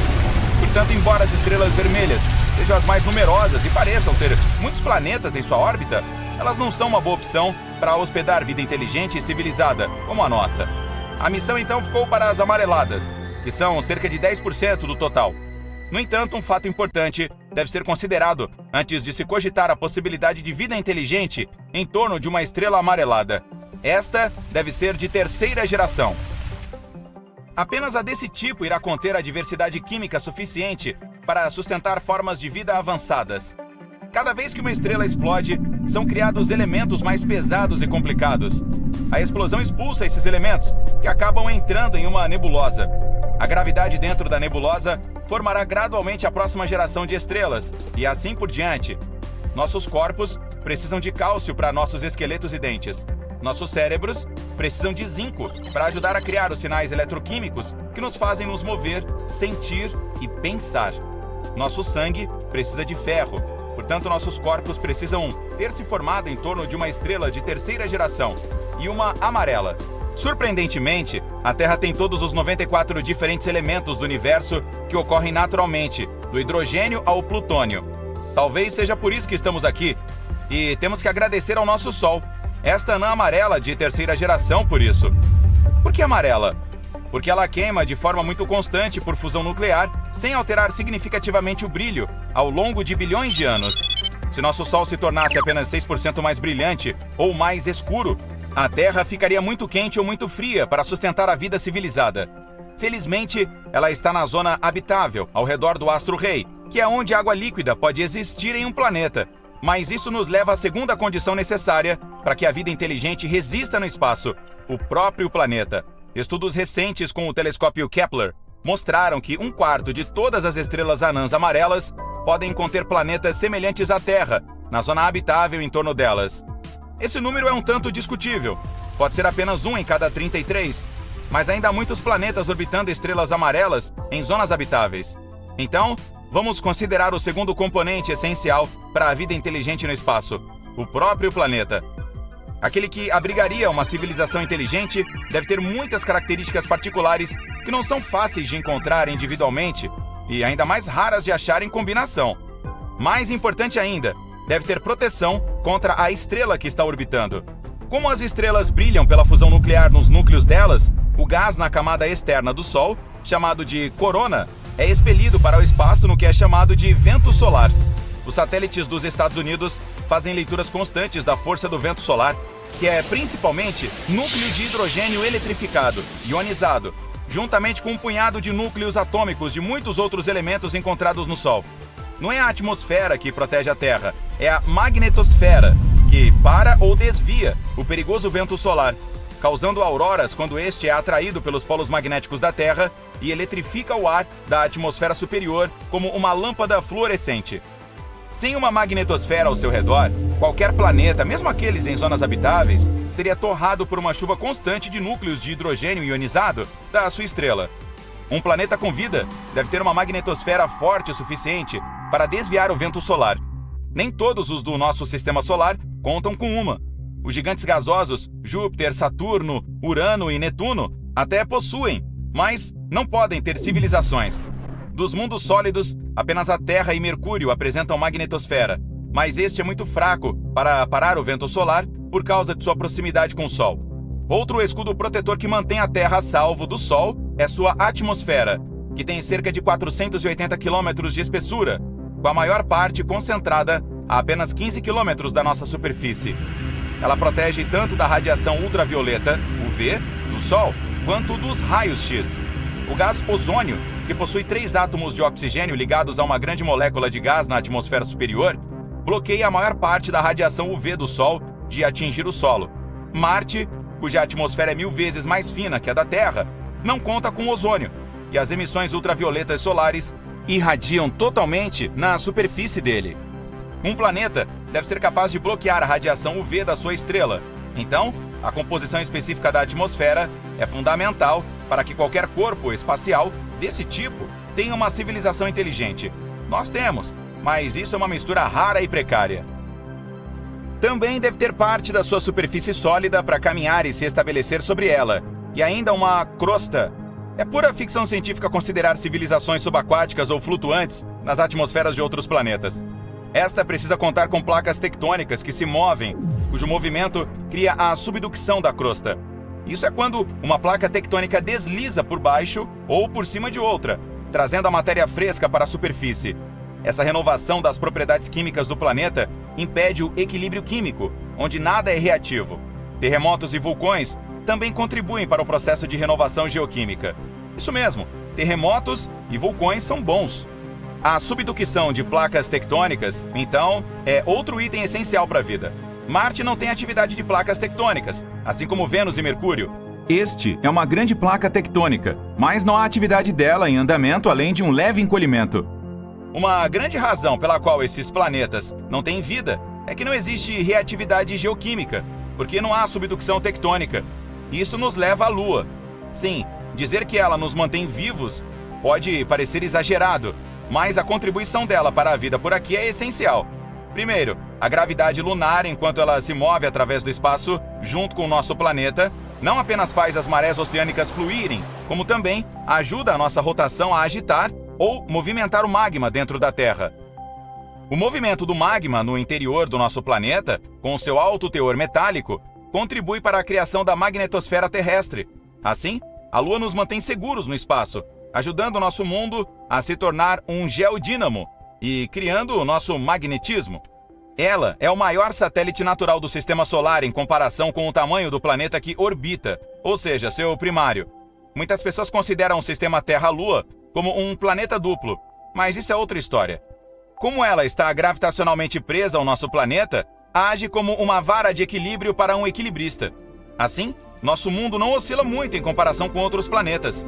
Essa oscilação é chamada de libração. Se oscilássemos tanto quanto Marte ou Saturno, não apenas nosso clima se tornaria caótico, mas a agricultura teria sido impossível. Essas circunstâncias astronômicas raras ou únicas trabalham juntas para tornar o nosso mundo habitável para a humanidade. Muitos outros fatores não são astronômicos, como os evolutivos, biológicos e químicos, necessários para a existência de vida. As probabilidades ou improbabilidades estão se multiplicando. Juntos, temos muita sorte de estarmos aqui.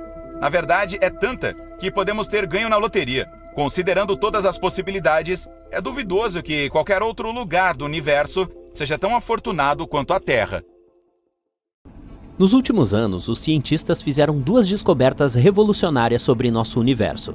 Graças às novas tecnologias, olhamos para o passado distante e aprendemos algo que pode mudar nossa compreensão do universo para sempre. Quais são essas descobertas e o que elas significam para nós? Vamos descobrir. Recentemente, revelamos a primeira imagem colorida do telescópio espacial James Webb. É uma foto alucinante que captura milhares de galáxias antigas. Essa luz mais antiga documentada na história do universo data de mais de 13 bilhões de anos atrás. Isso é apenas 600 milhões de anos após o Big Bang. É como dar uma espiada no álbum de bebê do universo. Mas isso foi apenas o começo. Os astrônomos esperavam ver algumas galáxias minúsculas e jovens, mas o que encontraram foi uma verdadeira surpresa, impossivelmente maciça. E tudo isso a partir de apenas um pequeno ponto vermelho. O principal autor do estudo, Ivo Labé, estava trabalhando no computador como de costume e de repente obteve 2 números. Idade, 13,1 bilhões de anos. Peso, 100 bilhões de estrelas. Quando percebeu o que isso significava, quase cuspiu seu café. Mas esse ponto vermelho foi apenas o começo. No dia seguinte, eles encontraram mais 5 galáxias iguais a essa. Na verdade, essas 6 galáxias maciças são tão antigas quanto a própria Via Láctea. Toda a equipe de pesquisa ficou incrédula. Eles pensaram, peraí, o quê? Elas não poderiam ser tão maduras tão cedo no tempo. Será que cometemos um erro? Mas não, o telescópio espacial James Webb, o novo cara legal do bloco espacial, tem sérias habilidades. Ele pode ver através de nuvens de poeira com sua visão infravermelha e detectar galáxias que antes eram invisíveis. Esqueça o Hubble, tem um novo observador de estrelas na cidade. Mas por que isso abalou tanto as coisas? Porque essa descoberta afeta a nossa compreensão de como as galáxias se formaram. Vamos tentar explicar. Há muito tempo, 13,8 bilhões de anos atrás, para ser preciso, nosso universo nasceu. Ele ficou relaxando por um tempo, e então começou a formar as primeiras galáxias. E essas galáxias estavam cheias de gás e poeira. Por fim, esse gás começou a se transformar em estrelas. Algumas galáxias eram mais maciças e tinham mais estrelas, e outras eram mais leves e quase não tinham estrelas. De qualquer forma, todas elas cresceram gradualmente. As estrelas nelas nasceram lenta e suavemente. É assim que nossos modelos atuais explicam esse fato. Mas essas novas observações do telescópio espacial James Webb mostram uma surpresa inesperada. Parece que, mesmo no início do universo, nossos antigos amigos tinham muitas estrelas, mais do que esperávamos. Se for esse o caso, então essas galáxias são como os superdotados do universo. Elas pularam a fase de crescimento pequeno e gradual e foram direto para serem gigantescas rompedoras do universo. De acordo com o nosso modelo cosmológico atual, elas nem deveriam existir, mas existem. Portanto, parece que após o Big Bang, as estrelas estavam se formando muito mais rápido do que pensávamos, o que é muito estranho. Isso pode significar que há algo faltando em nossa compreensão da formação das galáxias. Como você pode ver, essas rompedoras do universo estão realmente fazendo jus ao nome, causando um possível consenso total entre os cientistas. O universo estava tipo, ei, estou prestes a virar os modelos cosmológicos de cabeça para baixo. Mas não devemos tirar conclusões precipitadas. Há muitas teorias que poderiam explicar essas descobertas surpreendentes sem quebrar o modelo padrão. Por exemplo, talvez a luz que estamos vendo não esteja vindo de estrelas, mas de discos rodopiantes de destruição em torno de buracos negros supermassivos. Essas bestas cósmicas colossais podem engolir a matéria e cuspir um espetáculo de luz deslumbrante. E o olhar aguçado do telescópio James Webb está detectando esses enigmáticos discos de acreção como nunca antes. Ou talvez essas galáxias possam estar brincando de esconde-esconde conosco. Talvez haja algo mais na história que ainda não vimos. Afinal de contas, o universo é vasto e misterioso, e nós apenas começamos a arranhar a superfície. Opa! Precisamos ir mais devagar aqui. Antes de tentarmos explicar tudo isso, precisamos confirmar se essas galáxias antigas são realmente tão antigas assim. Embora mesmo que sejam apenas buracos negros supermassivos, isso ainda mostra uma mudança surpreendente. Teremos que esperar cerca de 1 ano para descobrir. Uma coisa é certa, o telescópio espacial James Webb definitivamente nos ensinou uma lição valiosa: espere o inesperado. E esse é apenas o começo do inesperado. A equipe de Yves Labbé não foi a única a fazer uma descoberta tão grande. Tem também uma equipe que afirma ter desvendado os segredos do passado do universo, e isso vale 2 prêmios Nobel. Saia da frente, telescópio espacial James Webb, porque essa descoberta veio de uma antena que é menor do que uma geladeira e custa menos de 5 milhões de dólares. Isso é que é caça às pechinchas espaciais. Os astrônomos captaram esse sinal que trouxe algumas surpresas. Ele estava vindo das primeiras estrelas do nosso universo, na época em que elas estavam apenas começando a cintilar. Diga oi para nossos ancestrais celestiais novamente. No entanto, o sinal era bem estranho. As temperaturas eram anormalmente baixas e havia uma onda pronunciada que deixou os astrônomos encucados. Tem uma teoria. A matéria escura pode ter aprontado algumas, e se esse for o caso, então podemos estar realmente à beira de uma grande descoberta. Imagine que você está olhando para o céu noturno repleto de estrelas, mas há algo mais lá que você não consegue ver. É como um manto invisível que cobre todo o universo. Os cientistas chamam esse material misterioso de matéria escura. Essa matéria é como o fantasma do nosso mundo. Ela não emite, absorve ou reflete nenhuma luz. Não podemos vê-la com telescópios, nem com nossos olhos. É por isso que a chamamos de matéria escura. Mas se não podemos detectá-la de forma alguma, como sabemos que ela existe? Por causa de sua atração gravitacional. Um dia percebemos que nossa compreensão de como as galáxias foram criadas estava incorreta. De acordo com nossos cálculos, elas deveriam ter sido um gás caótico, mas algo as manteve unidas, transformando-as em espirais, como um tipo de cola invisível. Então pensamos, talvez essa cola invisível realmente exista? Se a Lua fosse invisível, ainda assim suspeitaríamos que ela existe em algum lugar porque sua gravidade afeta as marés na Terra. Esse também é o caso da matéria escura. Sua gravidade influencia o movimento das galáxias e de outros objetos cósmicos. De fato, a matéria escura constitui uma grande parte do universo, cerca de 27% dele. Além disso, a matéria normal que podemos ver, como estrelas, planetas e galáxias, representa apenas cerca de 5% do universo. Portanto, embora não possamos ver a matéria escura, na verdade há mais dela no universo do que tudo o que podemos ver. Os cientistas ainda estão tentando descobrir se a matéria escura existe e do que ela pode ser feita. Algumas teorias sugerem que ela poderia ser composta de partículas exóticas que são diferentes das partículas com as quais estamos acostumados. Outras afirmam que pode ser algum tipo de matéria estranha, não descoberta, que não interage com a luz de forma alguma. De qualquer maneira, é um mistério intrigante. E se algum dia confirmarmos a existência da matéria escura, nossa compreensão do mundo mudará para sempre. Portanto, agora você pode entender por que a comunidade científica está tão empolgada. Se essa descoberta for confirmada, teremos a primeira prova real da existência da matéria escura. Tal descoberta pode ser ainda mais importante do que o próprio Big Bang, porque, como dizem os astrônomos, somos feitos de matéria estelar e, portanto, estamos vislumbrando nossa origem.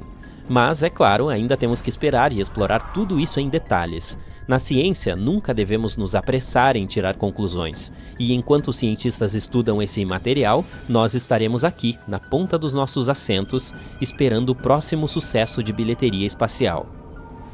O universo nunca deixa de nos surpreender com suas maravilhas. Quem diria que uma antena tão pequena e humilde poderia revelar tais segredos cósmicos? Isso só mostra que, na vastidão do espaço, até mesmo as menores descobertas podem ter um maior impacto. Continue olhando para cima e quem sabe quais outras surpresas cósmicas estão esperando para serem descobertas.